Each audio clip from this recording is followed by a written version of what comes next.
Rebecca en ek verwelkom die kykers by Homebase vir nog 'n keer, die laaste keer, die einde van hierdie reeks oor Josua, en was dit nie 'n interessante en 'n geestelike verrykende studie uit die geloofslesse wat ons kan leer met die Here se interaksie met die mens, veral met die Israeliete, met Moses en met Josua, en ons het daarin geestelik versterk geraak en gegroei. En vandag kom ons op die onderwerp van keuse, wil ons bietjie oor gesels. Die keuse wat ons het. En Josua stel dit vir ons so mooi. En in die gebedsfoto is daar 2 padtekens. En die een wys na die regterkant en die ander een wys na die linkerkant. En die keuse is aan die bestuurder, of hy regs wil ry en of hy links wil ry. En so gee die Here ook vir ons elkeen 'n keuse in die lewe. Kom ons bid saam.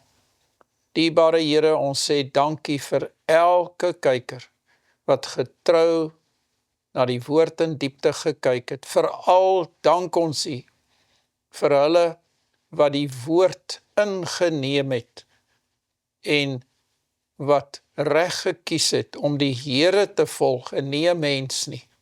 Wat toegelaat het dat die Heilige Gees in hulle lewe werk tot hulle ewige redding. En Here, wanneer ons gaan rus, dan is tyd verby.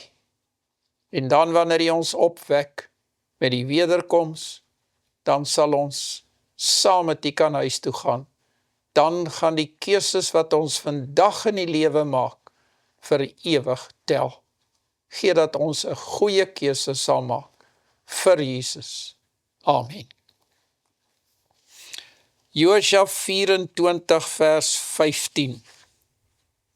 Maar as dit verkeerd is in julle oë om die Here te dien, kies dan vir julle vandag wie julle wil dien. Of die gode wat julle vaders daaroor kan die Eufraat gedien het, of die gode van die Amoriete in wie se land julle woon. Maar ek en my huis, ons sal die Here dien. Josua het lanksaam met hierdie volk deurgebring. Hy het hulle hardkoppigheid, hulle wederstrewigheid geken. En hy sê nie net vir hulle wat reg is nie. Hy sê nie vir hulle wat hulle moet kies nie. Hy sê as julle koppe wil stamp, en julle die gode van Babel wil dien waar julle in Babylon gebly het, dien hulle. Of die Amoriete, as julle nie wil luister nie, dien hulle. Maar ek in my huis, dis die rigting wat ons loop, en wat ek kies. En deur voorbeeld, wys hy vir hulle wat reg is. En ek is seker dat Josua, saam met Moses, saam met Elia en al die ander, gered is eendag. Die Here sal loof in die hemelse Kanaan vir sy leiding. Nadat Josua die hele volk by Sichem byeengeroep het, op dieselfde plek wat Abraham, toe hy aangekom het in die beloofde land, toe hy uit Ur van die Galdeërs uitgetrek het, daar waar hy sy eerste altaar gebou het, op hierdie selfde plek, soveel jare van tevore, waar Abraham aangekom het. Nou roep Josua die volk weer by mekaar, om daar 'n altaar vir God op te rig. En later het Jakob ook op daai selfde grond daar aanbid. En dit is as dit ware 'n heilige plek en heilige grond. Lees vir ons Genesis 12 en vers 6. En Abraham het deur die land getrek na die plek Sichem, tot by die terpentynboom More, wat blykbaar 'n soort akkerboom is, wat in daardie gebied dit groei. is, hulle is nie seker of dit 'n akkerboom, maar dit is een van daai bome, soos die akkerboom wat in daai gebied groei, en hulle noem dit die terpentynbome van More. En dis waar Abraham sy tente opgeslaan het. Die Kanaaniete was toe in die land. Daarop verskyn die Here aan Abraham en sê, aan jou nageslag sal ek hierdie land gee, Toe bou hy daar 'n altaar vir die Here wat aan hom verskyn het. Nou hier in die bygaande fotootjie kan jy daar 'n boom sien, soos daardie tipe bome wat daar in Sichem gegroei het, en daai bome is algemeen vandag daar. En ek is seker die boom was baie groter as hierdie een in die prentjie. En daar in daai koelte het Abraham sy tent opgeslaan, en daar naby het hy die altaar gebou. Lees ook Genesis 33 vers 18 wat Jakob daar gedoen het. En Jakob het behoue aangekom by die stad Sichem, wat in die land Kanaan is, toe hy van Paddan Aram gekom het. Hy het sy laar voor die stad opgeslaan, en die stuk grond gekoop waar hy sy tent opgeslaan het, van die seuns van Hemor, die vader van Sichem, vir 100 geldstukke. Daar het hy ook 'n altaar opgerig en dit genoem, die God van Israel is God. So hier koop Jakob 'n stukkie grond. En as ek terugdink aan Abraham, het God sy beloftes aan Abraham nagekom, dat hy die beloofde land sou binnegaan? God het vir Abraham in 'n visioen gewys wat sou gebeur met die volk. En hy het na in die stroom van tyd verder gesien, hoe die volk afvallig sou word en wat aan die einde van tyd sou gebeur. Maar Abraham het deur geloof vasgehou aan God se beloftes, want die aardse was nietig in sy oë. Hy het 'n stad, 'n hemelse stad verlang, 'n stad wat egte fondamente het, 'n Godstad. En hy het daar 'n aanbiddingsaltaar gebou om die Here te aanbid, die God van Israel.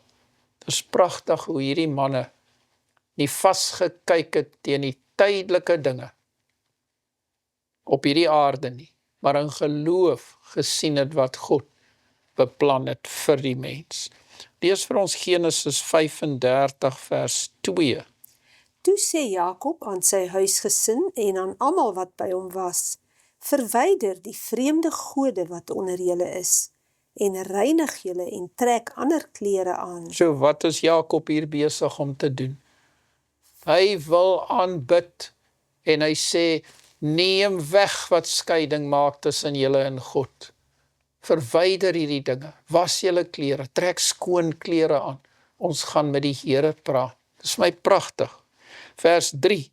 En laat ons klaar maak en optrek na Bethel, en ek sal daar 'n altaar bou vir die God wat my geantwoord het op die dag van my benoudheid. Nou wanneer was die dag van sy benoudheid?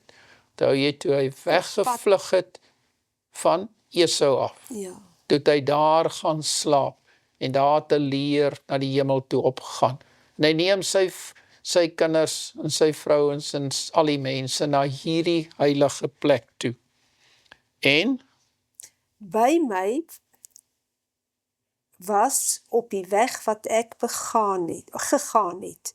Toe gee hulle aan Jakob al die vreemde gode wat in hulle besit was, en die ringe aan hulle ore, en Jakob het dit begrawe onder die terpentynboom wat by Sichem is. so onder daai selfde terpentynbome daar begrawe hy daardie aardse skat wat van geen waarde is nie.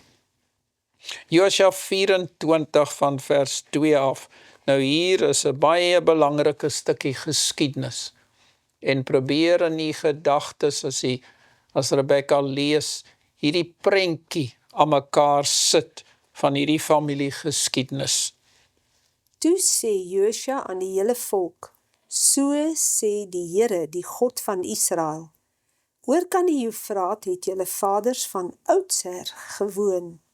Tera, die vader van Abraham, en die vader van Nahor, en hulle het ander gode gedien. Onthou, die Here het hom uit van die Galdeërs geroep, uit die huis van sy vader, uit wat Tera was, en Nahor, en hy het hulle daar weg van daardie afgodediens uitgeroep.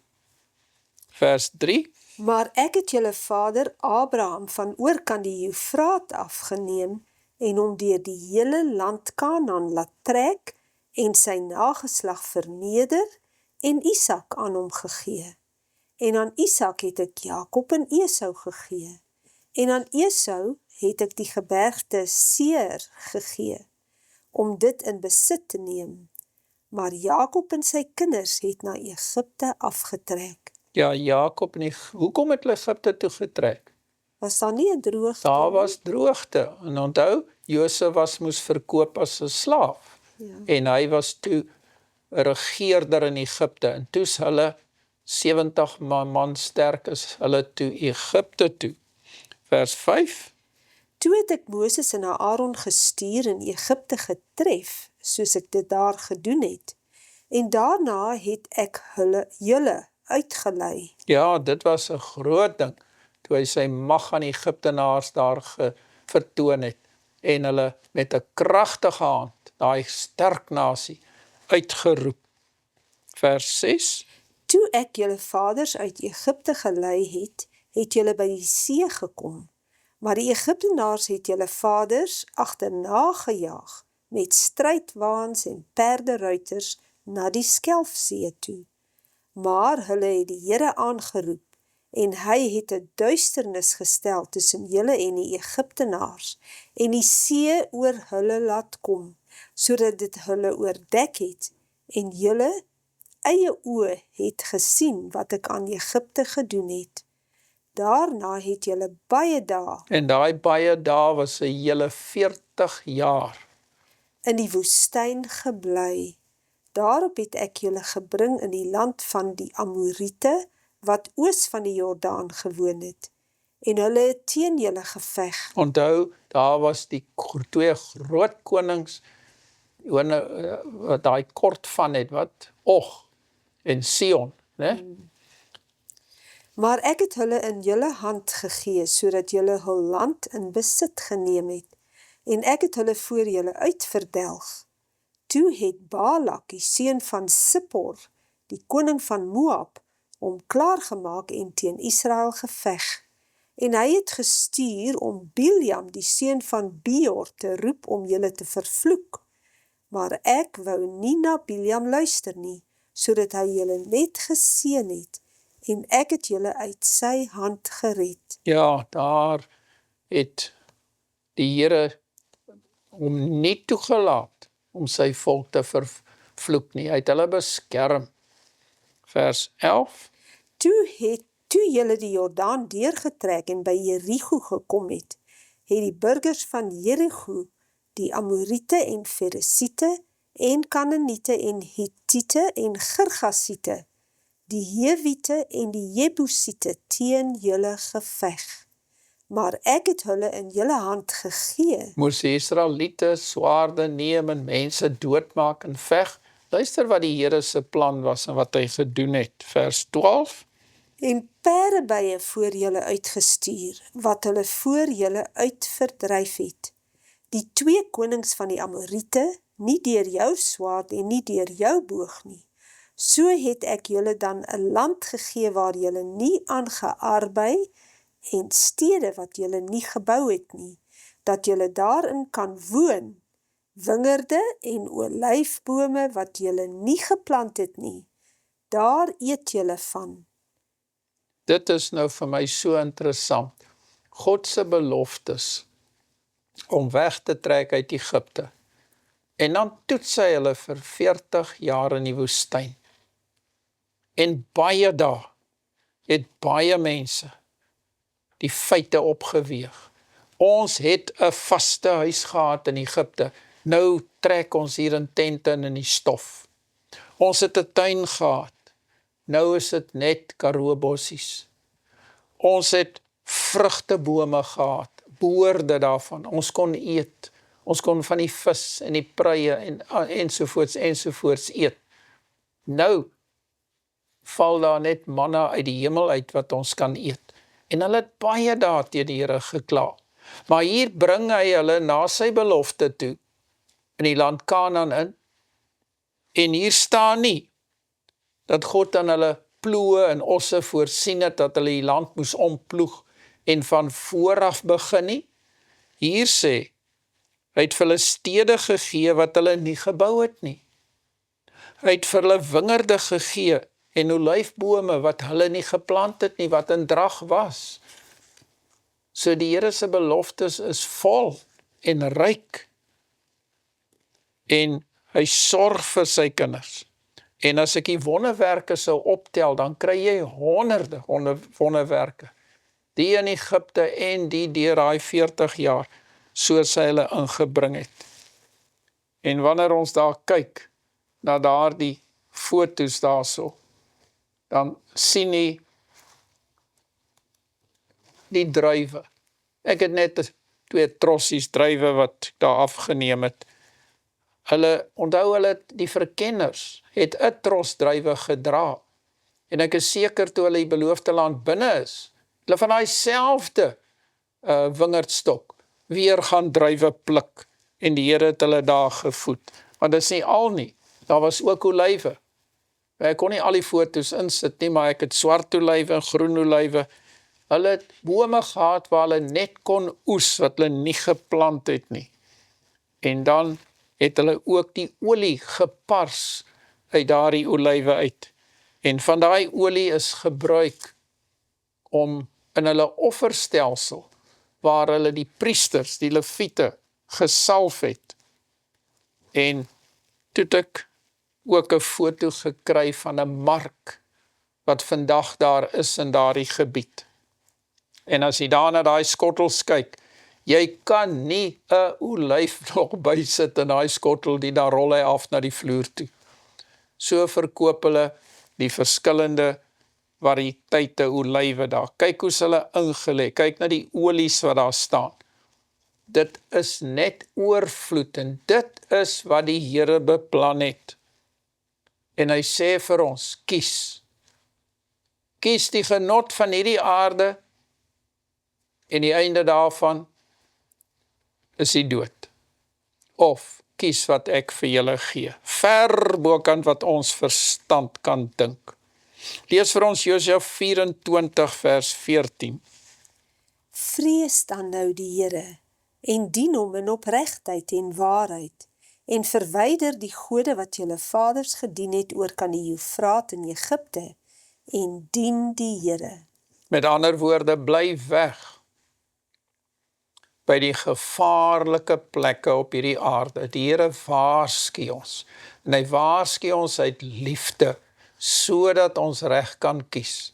En wanneer ons in gehoorsaamheid die Here volg, dan gebeur die regte dinge. En wanneer ons eie kop volg, dan sien ons later aan, wanneer dit te laat is, dat ons 'n slegte keuse gemaak het. As ons maar net die Here kan vertrou. Wat gebeur wanneer ons verkeerd kies? Dis die vraag. Lees vir ons Josua 24 vers 15 weer. Maar as dit verkeerd is in julle oë om die Here te dien, kies dan vir julle vandag wie julle wil dien. Maar ek en my huis, ons sal die Here dien. Ek dink elkeen van u het al by 'n kruispunt gekom in die lewe. En as daar nie tekens, duidelike tekens is, of jy links of regs moet draai en of jy reguit moet aanhou nie, dan kan mens maklik verdwaal. En ongelukkig vandag het die duiwel gekom en hy het al die bordjies verkeerd omgedraai, so jy dink jy loop in die regte rigting en dan kan jy verdwaal. En hierso het ek oorweë gewys wat vandag bestaan en jy sal baie goed weet, as jy nie daai bordjies versigtig lees nie, hierdie is enkel snelweë. En as jy 'n verkeerde afdraai neem, dan mag dit jou baie ure van verdwaal en rondry kos om weer op die regte pad te kom. Ons het een keer in Natal, weet ek, 'n verkeerde afdraai gevat. En ek weet nie of ons 30, was dit 24 of 30 kilometer, moes aanry voor ons die eerste afdraai gekry het nie. Wat gebeur as jy verkeerd kies? 'n groot klomp tyd gaan verlore. Dit kos jou heel wat meer aan brandstofgeld wat jy verniet uitry. Jy verdwaal. Verhoudinge breek af. Ek het jou gesê jy moes hier afgedraai het. Ensovoorts, ensovoorts. Hoe maklik is dit om terug te kom na jy verkeerde keuse gemaak het? Dit is feitelik onmoontlik partykeer. Dit vat baie tyd en jare om weer reg te kom. En jy kan nie omdraai op daai pad nie. Dis 'n eenrigting. So ons moet baie seker maak dat ons reg kies. Lees vir ons Josua 24 vers 16. Toe antwoord die volk en sê, dit is ver van ons dat ons die Here sou verlaat om ander gode te dien. Want die Here onse God, dit is hy wat ons en ons vaders uit Egipte land, uit die slawehuis laat optrek het, en wat voor ons oë hierdie groot tekens gedoen het, en ons bewaar het op die hele pad wat ons gegaan en onder al die volke waar ons dwarsdeur getrek het. Het hierdie volk 'n goeie antwoord gegee? Hulle sê, dis ver van ons. Ons is glad nie van plan om teen die Here te gaan nie. En hoe lank het dit gehou? Hoe lank het hulle beloftes gehou? As ons maar dink aan Sinai. Daar waar hulle gesê het, ons sal alles doen wat die Here vir ons gevra het. En binne 'n maand, het hulle weer afgedwaal van die Here af. Ek dink aan Petrus. Toe Petrus sê, Here, almal sal U verlaat, maar ek sal nooit nie. Was hy opreg toe hy dit gesê het? Natuurlik was hy opreg. Maar hy het nie besef waar die swak plekke in sy karakter was nie. Hy het nie genoeg tyd in gebed deurgebring nie. Nou jou bedoeling is dalk reg. Jy dink jy kies reg. Maar jou dade wys vir die omstanders om jou dat dit leefwoorde is. Omstandighede gryp vir jou vas en druk jou in 'n hoek waar jy nie wil wees nie. Jakob gaan slaap by een vrou, en die volgende oggend, toe erf hy 'n tweede een. En dit het my laat dink. En as ons na die bygaande foto kyk, dan sien ons wat vandag gebeur in die lewe. Jy koop een, en jy kry nog een verniet by, maar dit is nie noodwendig goed nie.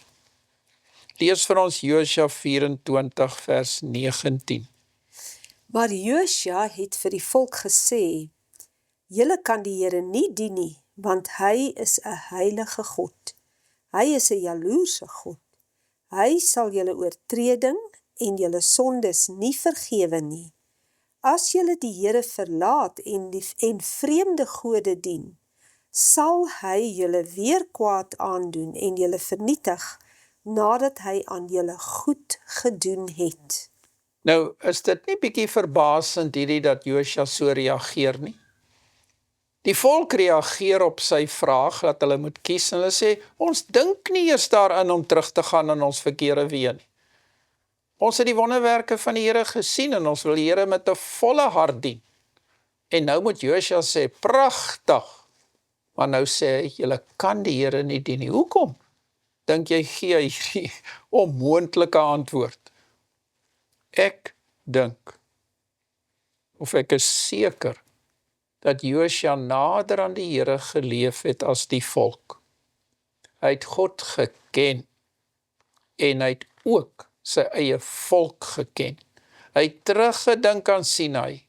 Hy het teruggedink toe hulle sommer ligtelik gesê het, ja, ons sal die Here dien, ons sal alles doen. Hy het geweet hoe leeg daai beloftes is. En hy het vir hulle gesê, julle kan nie, julle moet op hom vertrou. Vra julle nie wysheid en krag om reg te doen nie, of sê julle ons kan. En wanneer jy sê ons kan, herinner ek my aan die woorde in Johannes. Uit julle self kan julle, hoeveel die berge versit, niks doen nie. So Josua het hier soos 'n ouer met hulle gepraat, met 'n kind sou praat, en gesê, jy kan nie. Jy het baie genade en krag nodig van bo. Jy moet jou afhanklikheid van God besef. Jy moet die swakheid van die vlees ken en jy moet die Here soek elke oomblik van die dag. Josua probeer hulle waarsku om nie in die voetspore van hulle vaders te volg, wat in die woestyn omgekom het nie. Waar is hulle vaders? Wat beloof het, hulle sal doen wat reg is. Hulle het in die woestyn gelê. Dit is 'n plegtige saak met baie sterk gevolge. En as ons na die bygaande fotootjie kyk daar in die sand van die woestyn, steek net die geraamtes uit van hulle wat gesterf het in die woestyn. Josua 24 vers 23.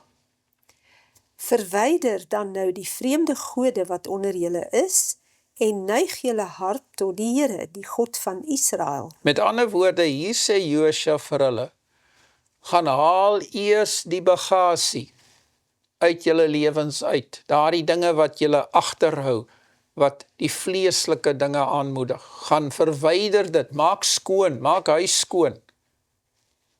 En vers 24, Daarop sê die volk aan Josua, ons sal die Here, ons God dien. let op, hulle sê nie, ons vra krag van hom hoog nie.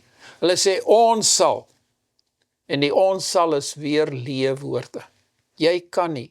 Jy kan net die Here dien indien hy sy wet binne in jou hart skryf. Nie jou eie wet nie. Wanneer hy jou wet vervang met sy wet.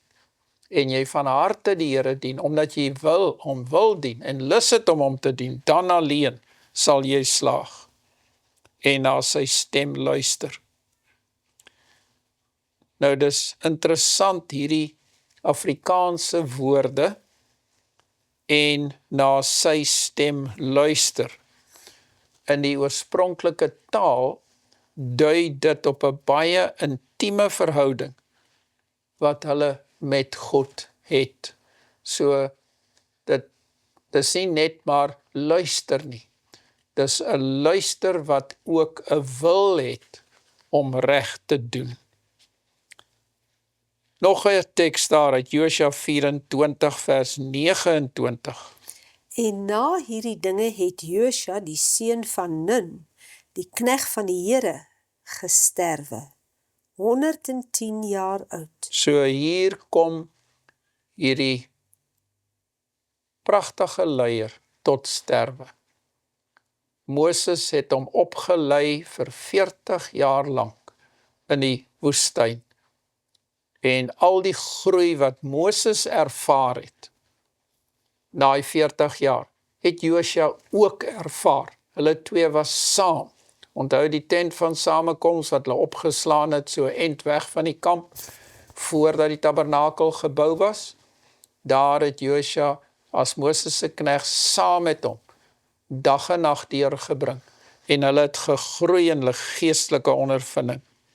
Vers 30. En hulle het hom begrawe op die grondgebied van sy erfdeel in Timnat-Serach, wat op die gebergte van Efraim lê, noord van die berg Gaas. En Israel het die Here gedien al die dae van Josua, en al die dae van die oudstes wat lank na Josua nog in die lewe was, en met al die werke van die Here bekend was wat hy vir Israel gedoen het. Vandag as ons daar na hierdie gebied toe gaan, die berg Gaas, wat daar in die Efraim gebergtes lê, dan lyk dit soos die foto daar vir die aandui. Dis rotse, dis dorre gebied daar, en hier het hulle so uitgrawing gemaak. In hierdie omgewing ergens, daar is Josua begrawe. 110 jaar oud wat hy die Here gedien het. Hy mag begrawe wees, hy mag daar rus vandag, maar ons weet met die wederkoms sal hy opstaan. En hy sal weer saam met Moses wat nou in die hemel is, om verenig, en ons sal baie lekker saam gesels, soos ons in Afrikaans sê oor die goeie ou dae. en oor die goeie geskiedenis wat vir ons in die Bybel opgeteken is. Vers 32 van Josua 24. Ook die gebeente van Josef, wat die kinders van Israel uit Egipte saamgebring het, het hulle begrawe in Sichem, op die stuk grond wat Jakob van die kinders van Hemor, die vader van Sichem, vir 100 geldstukke gekoop het, en wat die kinders van Josef as erfdeel ontvang het. Dit is nou baie interessant, dat van ons aardse vaders vandag net die stukkie grond besit het, waar daar 'n grafkelder of 'n begrafplaas was. So het Abraham nie die belofte ontvang nie. Hy het vooruitgesien in geloof, en hulle, die engele glo, ek hou oor daardie graf te wag, tot die opstandingsmôre. Dan vers 33, wat sê dit daar van die priester? En toe Eleazar, die seun van Aaron, gesterf het, het hulle hom begrawe op die heuwel van sy seun Pinias, wat aan hom gegee was op die gebergte Efraim. So, Josua is daar begrawe, en Eleazar is daar begrawe. Nou, is dit in die beloofde land? Ja. En Eleazar, die seun van Aaron, ek het voorheen dit genoem, het saam met Josua en Caleb die 40 jaar deur die woestyn gelewe, en hulle is nie dood nie, hulle is al 3 is oor die Jordaan, na Jerigo toe, en hierso na Josua gesterf het, begrawe hulle ook vir Eleazar, die priester. En dit is interessant, dat nie net 2 mense nie, maar meer as 2, ten minste 3, het oorleef, was getrou aan die Here. Wat kies u vandag? Kies u die tydelike op hierdie aarde, die dinge om te eet, die dinge om te doen, of die geloof om vas te hou aan God se beloftes? En as ek na die gebedsfoto kyk vandag, dan sien ek daar 'n boomstomp. En hoe lyk daai boomstomp vir u? Hy's oud, hy's dood, hy sal nooit weer lewe nie. Hy's afgekap daai boom, en so het Josua sy lewe neergelê. Maar met die opstanding gee die Here nie uit die stam nie, maar uit die wortels uit, want God is die wortel van ons geloof, gee hy nuwe groei en 'n nuwe blaartjie, en daar sal ons opstaan met nuwe liggame om die Here te dien. Let wel, die loot kom nie uit die boomstam nie, niks van self nie, maar uit die wortels uit. Die nuwe groei kom uit Jesus uit. Hy stel die wortel voor. En dit was aangenaam om met u te gesels as kykers. Ek sê vir u totsiens van my en van Rebecca af. Die Here het ons geseën saam hierdie laaste ongeveer 14 jaar. Ek kan nie meer so mooi onthou nie. En die Here was goed vir ons. En ek sê vir ons kykers vandag, ek en my huis, ons het besluit om die Here te dien. Wil u nie ook saam gaan nie? Kom ons bid saam. Vader in die hemel, ons gee u al die eer vandag, vir al u goedheid. En saam met Josua wil ons huis toe gaan, en saam met die volk, en ons kies vandag om die Here te dien, en nie die gode van die Amorite, of die gode aan die kant die Eufraat nie, want dit bring niks goeds mee nie. Dankie vir elke kyker, ek wil nou ook bid vir elke kyker, dat hulle besluite sal maak, in geloof, wat sal vashou aan Jesus, en vir ewig sal hou. Loof die Here vir sy goedheid. Amen.